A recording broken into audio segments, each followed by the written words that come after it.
Hi friends, welcome back my YouTube channel. ಎಲ್ಲರೂ ಹೇಗಿದ್ದೀರಾ? I hope ಎಲ್ಲರೂ ಚೆನ್ನಾಗಿದ್ದೀರಾ ಅಂತ ಅಂದ್ಕೊಳ್ತೀನಿ. ನಾನು ಕೂಡ ಸೂಪರ್ ಆಗಿದ್ದೀನಿ. ಇದು ಬಂದು ಭಾನುವಾರದ ವ್ಲಾಗ್. ನಾವು ಫ್ರೈಡೇ ಸಾಗರ ಹೋಗಿದ್ವಿ. ಭಾನುವಾರದ ಒಂದು ಯಾವ ರೀತಿ ಇರುತ್ತೆ ದಿನಚರಿ ನಮ್ಮದು ಅಂತ ನಿಮ್ಮೊಟ್ಟಿಗೆ ಶೇರ್ ಮಾಡ್ಕೊತಾ ಇದ್ದೀನಿ. ಹಾಗೆ ಒಂದು ಸಿಂಪಲ್ ಆಗಿರೋವಂಥ ಒಂದು ರಂಗೋಲಿ ಡಿಸೈನ್ನ ನೋಡ್ಕೊಂಬನ್ನಿ.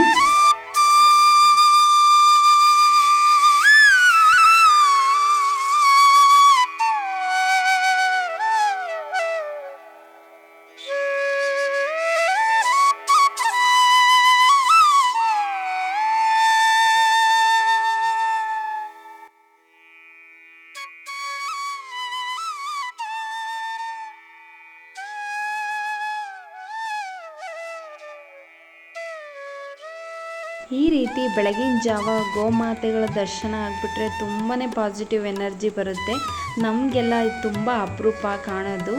ನಮ್ಮ ಅತ್ತೆ ಅವರು ರೂಢಿ ಮಾಡಿಸ್ಬಿಟ್ಟಿದ್ದಾರೆ. ಅಂದರೆ ಇದು ಹೊರಗಡೆ ನಾವು ಸಾಕಿರೋದಂಥದ್ದಲ್ಲ, ಹೊರಗಡೆ ಬೀದಿಯಿಂದ ಇರೋದು.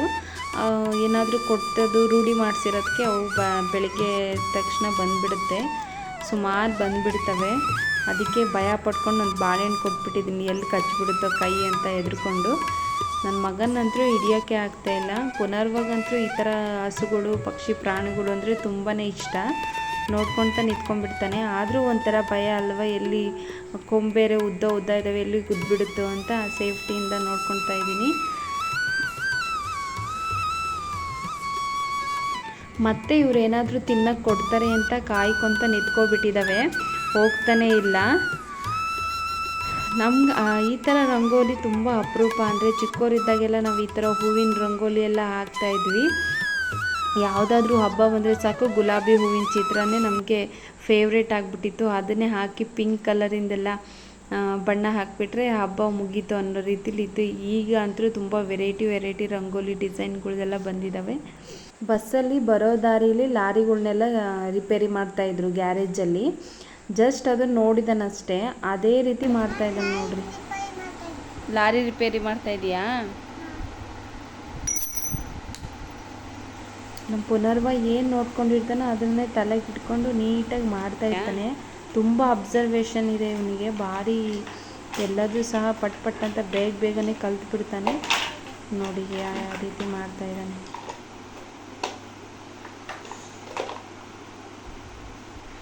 ಬೇಡ ಕೊಡು, ಸ್ಕ್ರೂ ಡ್ರೈವರೆಲ್ಲ ಇಟ್ಕೋಬೇಡ, ಕೊಡು. ಮತ್ತೆ ಕೈಗೆಲ್ಲರೂ ಏಟಾಗ್ಬಿಡ್ತು.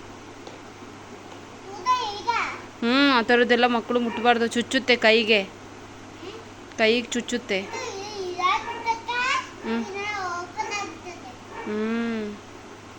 ಓಪನ್ ಆಗಿಬಿಡುತ್ತೆ ಇದು. ಕೊಡು ಮಗ, ಅಲ್ಲಿ ಪಕ್ಕಕ್ಕಿಡು, ಕೊಡು ಇಲ್ಲಿ, ಬೇಡ.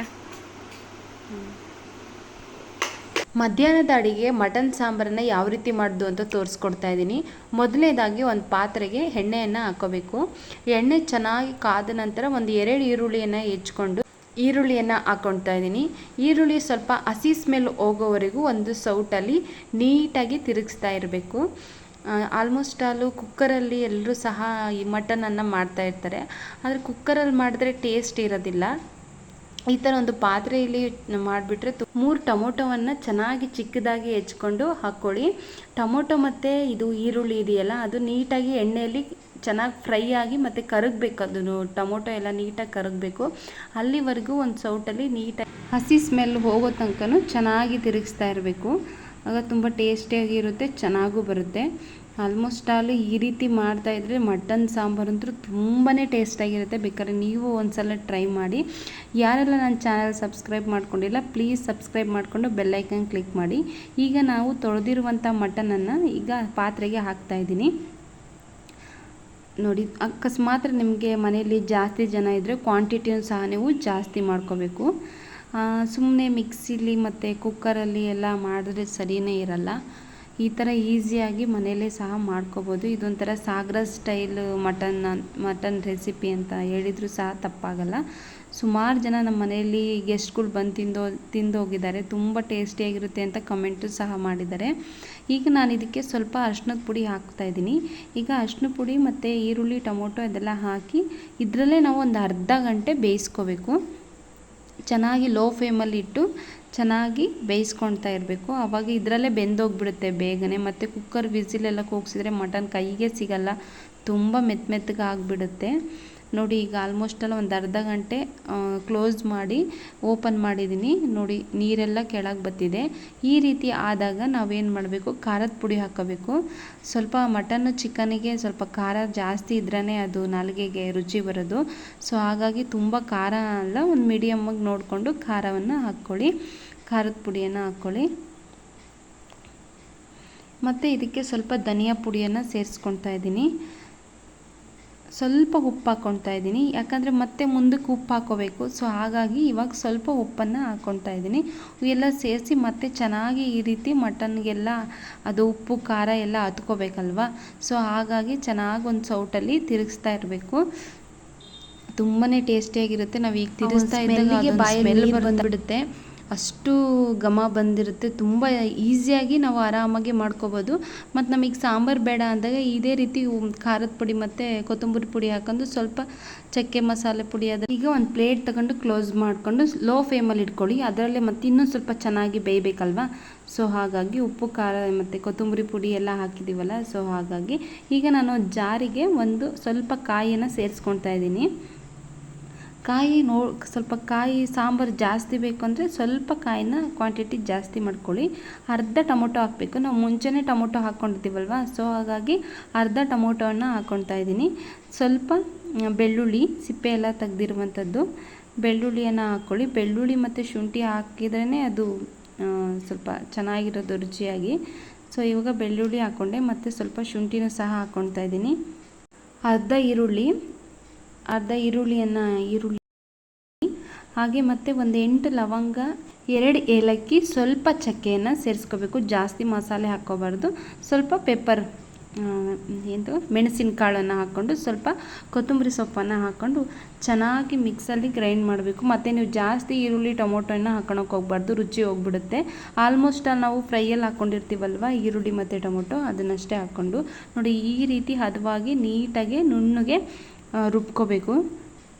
ಇದನ್ನು ಇವಾಗ ನಾನು ಸೈಡಿಗೆ ಇಡ್ತಾ ಇದ್ದೀನಿ. ಈಗ ನೋಡಿ ಆಲ್ಮೋಸ್ಟ್ ಇದರಲ್ಲೇ ಬೆಂದೋಗ್ಬಿಟ್ಟಿದೆ. ನಾವು ಮುಂಚೆನೇ ಖಾರ ಅದೆಲ್ಲ ಹಾಕಿ ಬೇಯಕ್ಕಿಟ್ರೆ ಮತ್ತು ಅದು ಬೇಯೋದಿಲ್ಲ ಮಟನ್ ಎಲ್ಲ. ನೋಡಿ ಈ ರೀತಿ ಉಪ್ಪು, ಖಾರದ ಪುಡಿ, ಕೊತ್ತಂಬರಿ ಪುಡಿ ಮತ್ತು ಈರುಳ್ಳಿ ಟೊಮೊಟೊ ಹೆಚ್ಕೊಂಡು ಈ ಥರ ಮಾಡ್ಕೊಂಡ್ಬಿಟ್ರೆ ಬೇಗ ರುಚಿಯಾಗಿರುತ್ತೆ, ತುಂಬ ಚೆನ್ನಾಗಿರುತ್ತೆ. ಈಗ ನಾನು ಖಾರ ರುಬ್ಬಿಟ್ಟಿರ್ತೀನಲ್ಲ, ಮಸಾಲೆ ರುಬ್ಬಿಟ್ಟಿರುವಂಥದ್ದು ಇದಕ್ಕೆ ಹಾಕ್ತಾಯಿದ್ದೀನಿ. ಹಾಕಿ ಒಂದು ಸೌಟಲ್ಲಿ ನೀಟಾಗಿ ಅದೆಲ್ಲ ಮಸಾಲೆ ಎಲ್ಲ ಅದು ಸೇರಬೇಕಲ್ಲ ಮಟನಿಗೆ. ಸೊ ಹಾಗಾಗಿ ಒಂದು ಸೌಟಲ್ಲಿ ತಿರುಗಿಸ್ತಾ ಇದ್ದೀನಿ. ಈ ಥರ ನಾವು ಮುದ್ದೆ ಆಗಿರ್ಬೋದು, ಚಪಾತಿ ಎಲ್ಲದಕ್ಕೂ 2 ಲೋಟ ನೀರು ಹಾಕ್ಕೊಂಡು ಸ್ವಲ್ಪ ಉಪ್ಪು ಹಾಕ್ಕೋಬೇಕು. ಮುಂಚೆ ನಾವು ಆಲ್ರೆಡಿ ಉಪ್ಪು ಹಾಕ್ಕೊಂಡಿರ್ತೀವಿ, ಅಳತೆ ನೋಡಿ ಮತ್ತು ರುಚಿ ನೋಡಿ ಉಪ್ಪನ್ನು ಸೇರಿಸ್ಕೊಂಡು ಚೆನ್ನಾಗಿ ಕುದಿಸ್ಬಿಟ್ರೆ ರೆಡಿ ಆಯಿತು. ನೋಡಿ ಇದು ಸಾಗರ ಸ್ಟೈಲ್ ಮಟನ್ ಸಾಂಬಾರು. ಆಲ್ಮೋಸ್ಟ್ ನಮ್ಮ ಮನೇಲಿ ತುಂಬಾ ಇಷ್ಟಪಟ್ಟು ತಿಂತಾರೆ.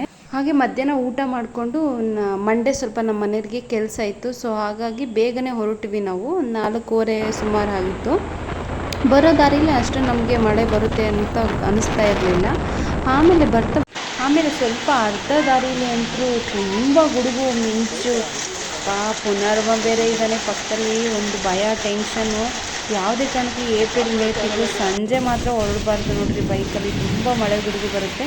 ಹಾಗೆ ನಾನು ಇನ್ನೇನು ಸಾಗರದ ಸರೌಂಡಲ್ಲಿ ಇದ್ವಿ. ಸೊ ಹಾಗಾಗಿ ಬಸ್ಸಲ್ಲಿ ಬಂದೆ ನಾನು ಅನಂತಪುರಕ್ಕೆ. ನಮ್ಮ ಮನೆಯವರಿಗೆ ಸ್ವಲ್ಪ ಮಳೆ ಎಲ್ಲ ಕಮ್ಮಿ ಆದಮೇಲೆ ನಿಧಾನವಾಗಿ ಬರ್ರಿ ಅಂತ ಹೇಳಿ ಬಂದೆ. ಎಲ್ಲಿಗಾರು ಹೋಗ್ಬೇಕಾದ್ರೆ ಈ ರೀತಿ ಆಗಿಬಿಟ್ರೆ ತುಂಬಾ ಕಷ್ಟ. ಈ ವಿಡಿಯೋ ನಿಮಗೆ ಇಷ್ಟ ಆಗಿದ್ದರೆ ಲೈಕ್ ಮಾಡಿ, ಶೇರ್ ಮಾಡಿ, ಸಬ್ಸ್ಕ್ರೈಬ್ ಮಾಡಿ. Thank you for watching this video. Bye.